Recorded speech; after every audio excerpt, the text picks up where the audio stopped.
कृष्ण। पिछले अध्याय में चर्चा कर रहे थे, आज कुछ और ठाकुर के बारे में चर्चा करते हैं। आत्मा जो है वो ईश्वर का स्वरूप है, ईश्वर का स्वरूप है, सच्चिदानंद, सत्य चित्ती आनंद, सच्चिदानंद, सत्य सत्य चिंती आनंद, सच्चिदानंद। जो आत्मा है वो परमात्मा की है, वो आत्मा है। कुछ चर्चा करते हैं धर्म की परिभाषा। धर्म की परिभाषा क्या है? धर्म की नियम वेदों में दिए हुए हैं, और यदि इन नियमों से पालन में कोई त्रुटि आती है तो मनुष्य अधार्मिक हो जाता है।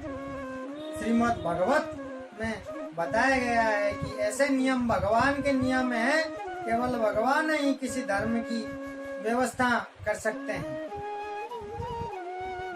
वेद भी मूलतः ब्रह्मा के हृदय में से भगवान द्वारा उच्चारित माने जाते हैं। अंत धर्म के नियम भगवान के प्रत्येक आदेश हैं। धर्म तु साख्या द्रुगप्रणित्यम।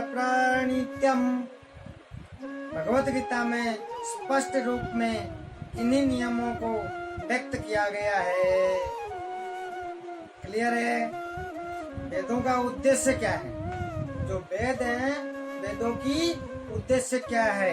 वेदों का उद्देश्य परमेश्वर के आदेश अनुसार ऐसे नियमों के संस्थापन करना है, और गीता के अंत में भगवान स्वयं आदेश देते हैं कि सर्वोच्च धर्म उन्हीं के ही शरण ग्रहण करना है।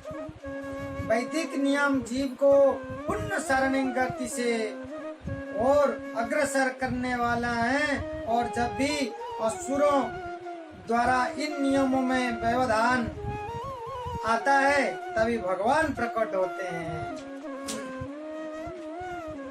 भगवान ने यहाँ बहुत सुंदर क्लियर करवा दिए।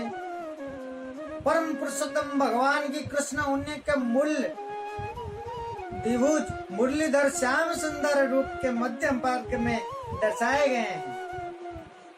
चारों ओर उनके 10 सनातन अवतार उस क्रम में दर्शाए गए हैं जिस क्रम में वे वो अवतारित होते हैं। मत्स्य अवतार द्वारा वेदों की रक्षा करना, और दूसरा क्या? कर्मो अवतार द्वारा पर्वत को पीठ पर धारण करना। बराह अवतार का असुर हिरण्यक्ष से युद्ध करना। तो भगवान के अवतार है, कैसे कैसे वो घटना हुई थी सब। नृसिंह अवतार द्वारा असुर हिरण्यकश्यप का वध करना। वामन देव अवतार द्वारा बलि महाराज से भिक्षा मांगना। परशुराम अवतार द्वारा आसुरी खेतियों को वध करना। भगवान राम का सीता मैया तथा लक्ष्मण के साथ वन के लिए प्रस्थान।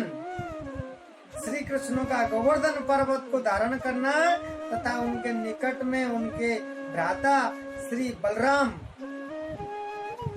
और दूसरा बुद्ध अवतार भी, भगवान ने बुद्ध का भी अवतार लिया था भगवान ने। और कल्कि अवतार द्वारा अश्व पर सवार होकर के असुरों का वध कर उन्हें मुक्त करना, उन्हें मुक्त करना।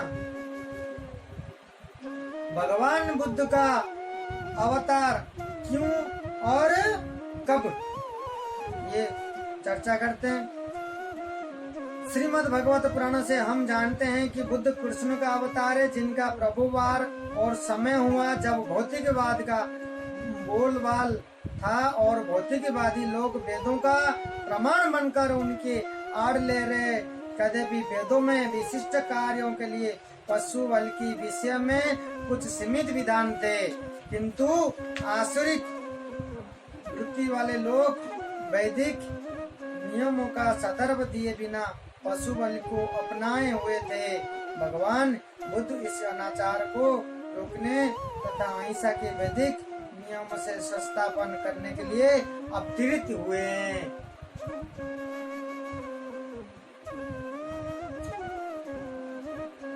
अवतार को कैसे पहचाने? जो अवतार लेते हैं भगवान उनको कैसे अवतार को कैसे पहचाने? अंत भगवान के प्रत्येक अवतार का विशेष उद्देश्य होता है और इन सब का वर्णन शास्त्रों में हुआ है।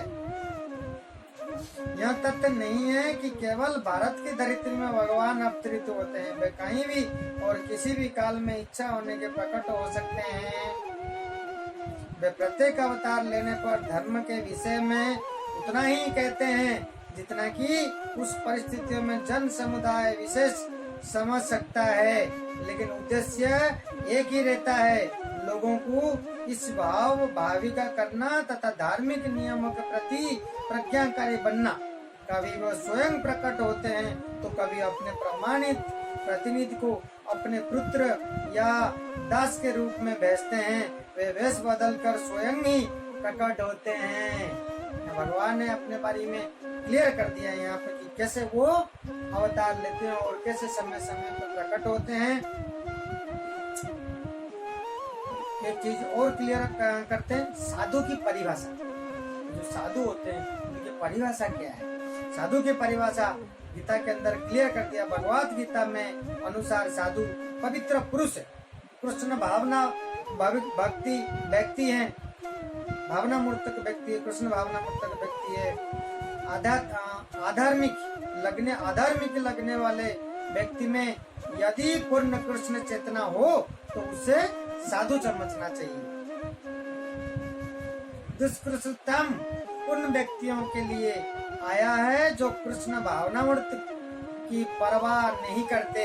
ऐसे दुष्कृतम या उपद्रवी मूर्ख तथा अधर्म व्यक्ति कहलाते हैं, भले ही वो सांसारिक शिक्षा से विभूषित क्यों न हो। इसके विपरीत यदि कोई सत्य प्रति सत्य कृष्ण भावनामूर्त में लगा रहता है तब वो विद्वान या सुसंस्कृत भी फिर भी वह साधु माना जाता है। क्लियर कर दिया यहाँ पे भगवान ने कि साधु किसको माना जाता है और साधु क्या होना चाहिए।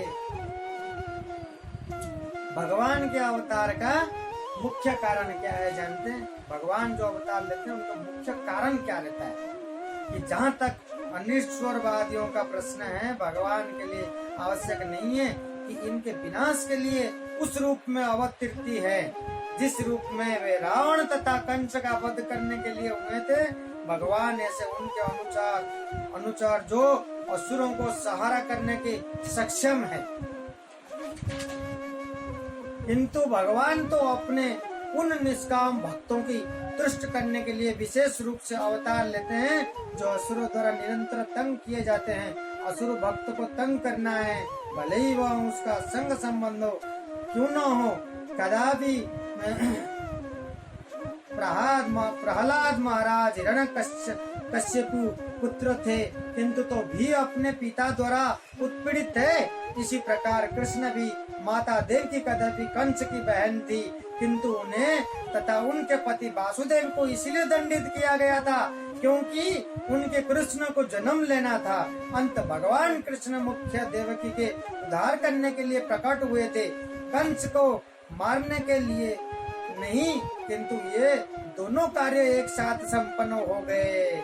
अंत यहाँ क्या कहा जाता है कि भगवान भक्त का उद्धार करने तथा दुष्ट असुरों का सहारा करने के लिए भी विभिन्न अवतार लेते हैं। भगवान ने यहाँ बहुत अच्छे तरीका से क्लियर कर दिया यहाँ पे। तो आगे ऐसे और कुछ बातें हैं, चर्चा करेंगे। तो और अच्छे एक घटना के बारे में भी बात करके चर्चा करते हैं अगले अध्याय में। हरे कृष्णा।